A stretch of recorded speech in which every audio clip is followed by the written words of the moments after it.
ma qalaha walakin ridha bil jahli sahlu intaha kalamuhu. Barakallahu fiik. Sekarang kita lihat terjemahannya ada di halaman apa Mas Anjas? 64. Bukan. 65. Halaman 65. Udah ketemu? Nah, Mana Mas Anjas? Ya. Baik, Mas Abdurrahman dibaca. Prinsip ke-6, meragamkan ilmu yang dipelajari dan memprioritaskan yang terpenting. Dalam Said Al-Khatir, Ibnul Jauzi rahimahullah berkata, menguasai berbagai macam ilmu adalah sebuah hal yang istimewa. Seorang penyair berkata, pelajarilah setiap bidang ilmu agama dan jangan engkau abaikan. Orang yang merdeka berhak mengetahui hal-hal rahasia dalam setiap bidang ilmu. Guru dari para guru kami, Muhammad Ibnu Mani' rahimahullah, dalam Irsyad At-Tullab menjelaskan, tidak layak bagi orang yang mulia meninggalkan sebuah ilmu yang bermanfaat jika ia merasa memiliki kemampuan untuk mempelajarinya, terlebih manakala bisa dijadikan alat bantu untuk memahami kitab dan sunnah.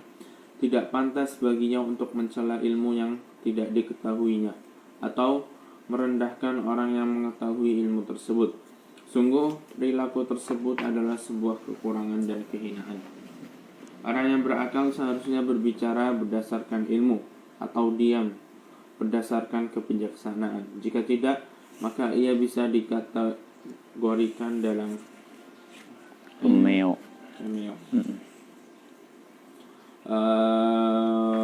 Telah sampai kepada kami berita bahwa si Sahal meremehkan ilmu-ilmu yang tidak dikuasainya hanya lantaran ia tidak mengetahuinya. Padahal jika ia menguasai ilmu tersebut, niscaya dia tidak akan meremehkannya. Memang merasa puas dengan ketidaktahuan itu sesuatu yang lebih gampang. Ya, bagus. Coba perhatikan judulnya apa nak? Meragamkan ilmu yang dipelajari dan memprioritaskan yang terpenting. Coba perhatikan, di dalam judul ini ada berapa hal penting? Ada 2 hal inti di sini. Apa? Meragamkan ilmu, terus memprioritaskan yang terpenting. Jadi diperhatikan anak-anakku, bahwa ilmu yang dibutuhkan oleh seseorang saat dia hidup di dunia ini banyak atau sedikit? Banyak. Ya. Contoh dalam kehidupan seharian, apakah kita mengetahui matematika saja cukup? Tidak. Kalian kalau sekedar mengetahui matematika tapi nggak tahu bagaimana cara menanak nasi, ilmu matematikanya nggak membuat perut kita menjadi kenyang. Ya. Jadi dalam kehidupan keseharian kita membutuhkan banyak ilmu. Begitu pula dalam kita beragama, dalam kita menjalankan ibadah kepada Allah Subhanahu wa Ta'ala, kita membutuhkan banyak ilmu. Ilmu cara sholat, ya, ilmu cara puasa, ya, ilmu cara mengeluarkan zakat. Ini ilmu-ilmu yang cara berhaji kalau kita mau haji. Ini ilmu yang kita butuhkan. Berarti kan ilmunya nggak cuma satu macam. Banyak ilmu yang kita butuhkan.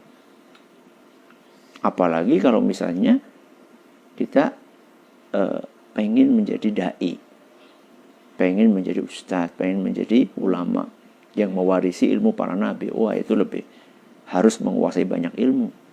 Ya, karena mau nggak mau ketika kita nanti menghadapi masyarakat, kita akan bertemu dengan berbagai macam permasalahan.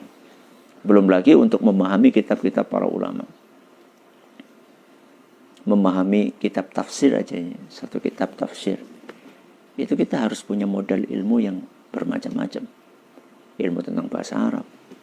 Ya, karena biasanya kitab tafsir ditulis pakai bahasa Arab. Nah, ilmu tentang nahwu bagus, shorof, ya, ilmu tentang usul fiqih, ya, macam-macam, ilmu tentang tajwid bagus, ilmu tentang qiraat. Jadi untuk memahami satu kitab saja kita harus punya modal banyak. Makanya seorang talibul ilm itu seyogyanya dia meragamkan ilmu yang dipelajari. Yang dipelajari bukan cuma satu jenis saja. Dalam kitab Saidul Khatir, Ibnu Jauzi rahimahullah beliau mengatakan menguasai berbagai macam ilmu adalah sebuah keistimewaan.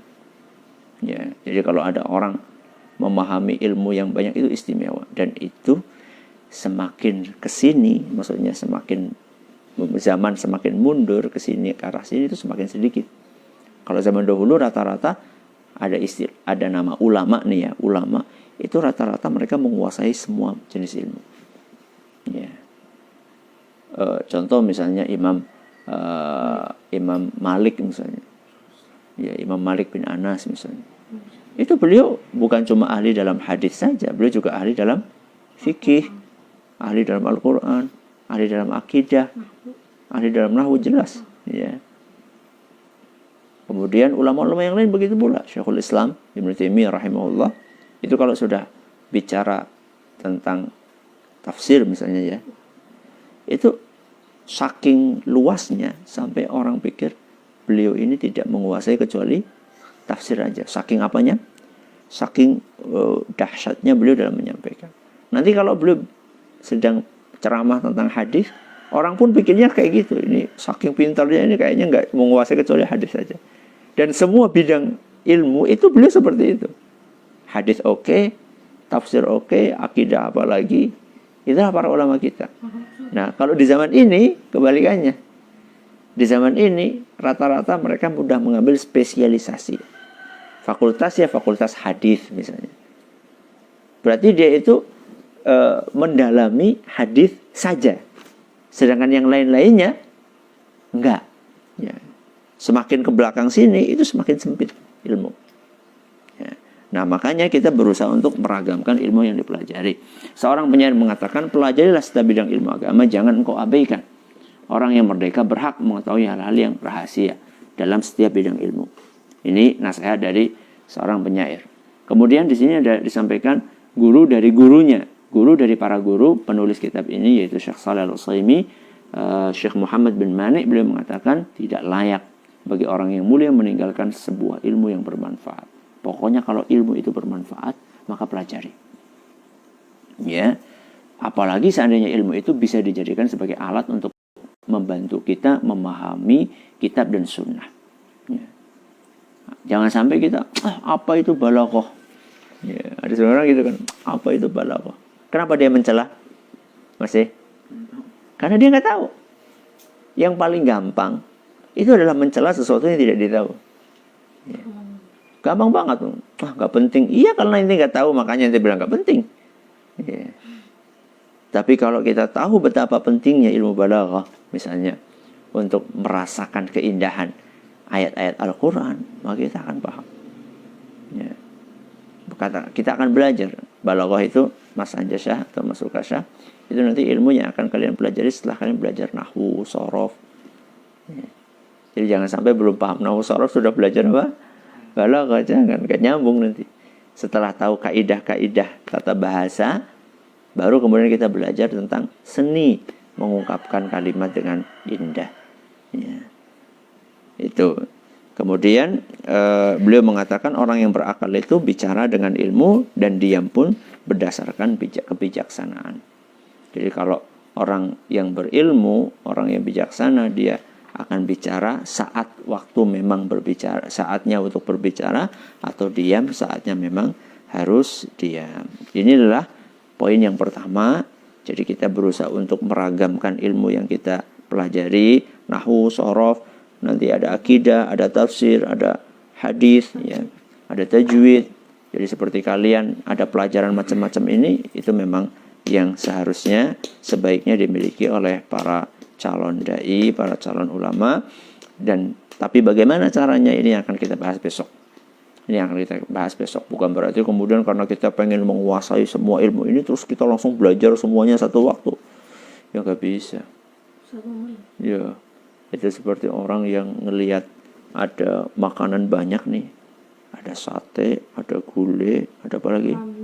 Ada kambing guling, ada es buah, ada kolak, ada nasi. Dia pengen semuanya dimakan, dicampur jadi satu, es buah sama gulai. Jadi apa? Gak bisa.